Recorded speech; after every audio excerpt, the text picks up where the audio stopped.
About a few months ago, just a little bit shortly after I won VCX, I decided to answer some questions from the community since I understood that my first win is very sudden and I was seed 13. My relevance was just very low up until that point. So we're going to do another one now that I finally played at like 3 separate LANs. I played in multiple online seasonals and I haven't made a Royale yet. And I mean, yeah, you guys got your Qs, I got my As as requested, so let's just get into it. God, that was so corny. Alright, and question 1 is, can you please make a bow and spirit guide?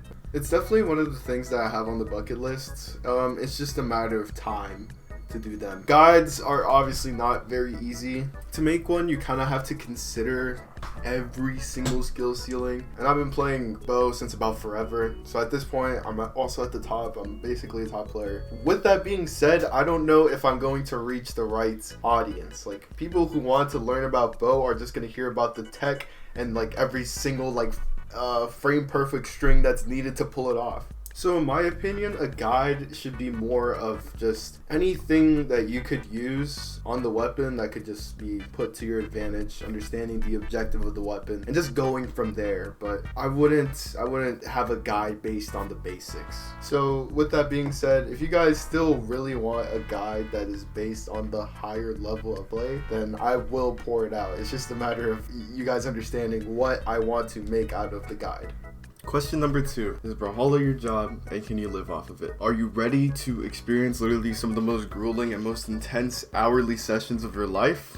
If you answered no, then you can still do it, because as long as you can win consistently, then you're all set, especially for events like VCX. But obviously there's no fun in just winning. It's preferred that you build a brand off of other stuff like YouTube, social media in general, so you can have a bigger reach and etc. So technically, yes, it is a good paying job. It's just gonna take a lot of elbow grease and work to make that happen. Nobody actually gets it for free. Next question. Which of the pros had the most fun play style? Nobody! Next question, and probably the most common question I have ever received on my channel. D-pad or joystick? Guys, joypad, never mind.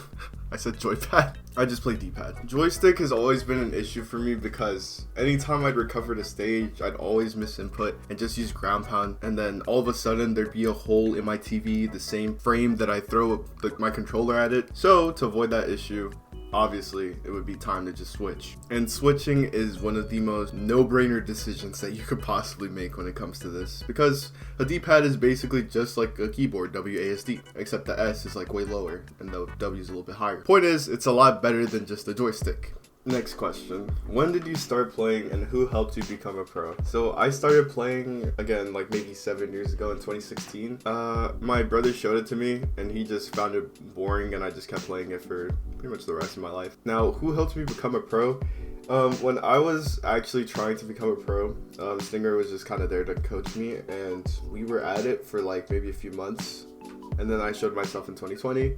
But after a while, or after that, he said that I was like competition, so he couldn't coach me anymore, which also made sense. It was just kind of to keep his competitive spirit. So after 2020, that was all me. I just kind of had to find a strategy for myself. But I was kickstarted by him, which is a sign that even though you're okay at the game, some help always goes a long way.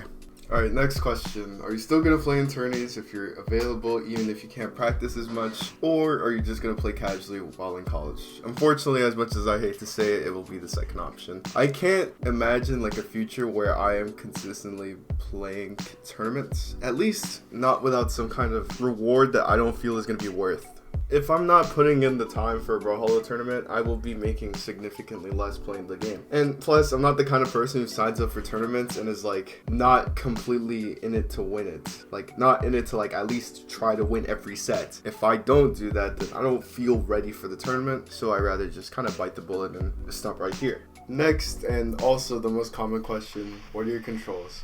I'm just gonna put them on the screen. I did this for the last Q&A, but people don't know where to find them. So that'll be the title of the video, joystick or D-pad. I'm just gonna put that as the title, and now I'm gonna show the keybinds right here. You see them? Good. They're gonna be here if you want them. All right, next question. This one seems really well thought out. This is like 3 separate questions, but it's doable.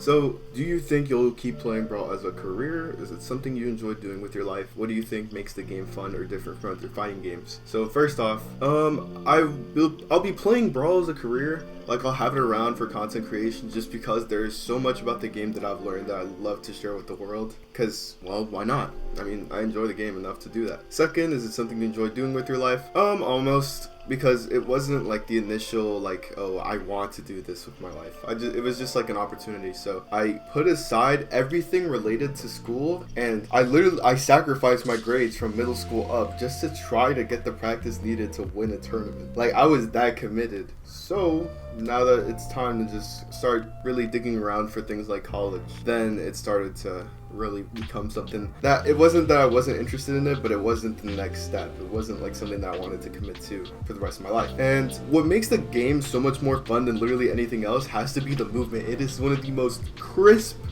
and some of the most fluid movement I've ever experienced in any platform fighter. Like, guys, if you play Smash, then you're losers. No, kidding, obviously. Like, it's fun. It's just fun. It's fluid. The stat system is great. Everything that has to do with the game feels so fluid and so clean and so nice, just in comparison to other platform fighters. Next question, which I strangely get a lot. Who's the player that you hate playing against? And also, what's your favorite Kai skin? So, for the first question, there's nobody that I actually hate playing against. Like, there's nobody that I hate playing against. There's nobody who I'm satisfied winning against. It's just something that I feel is like, okay, I just feel like I'm required to beat them and just move from there. I don't really get emotional whenever I fight anybody. But if I were to point my finger at anybody, like, I couldn't. Like, even now, I still can't. What about Kaya? Did you choose to main her? Was she just an overall comfortable pick for you, or did she stick out to you appearance-wise?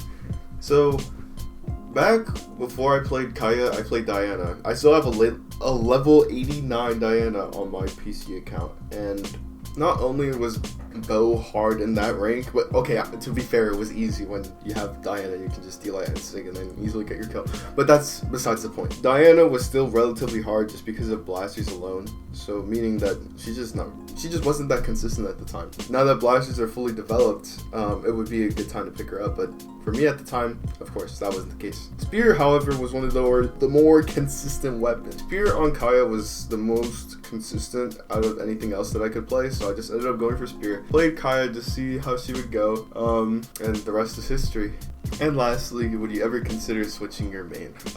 Yeah. I could see a world where I could pick up something else. I mean, I've always been playing Bo. There's always just like the formula which exists in this game. So like Sandstorm and Boomy, for example, they play blasters or gauntlets for the longest time. It's just a matter of them picking up like a different legend that has the same weapon and then just kind of basing it off of that.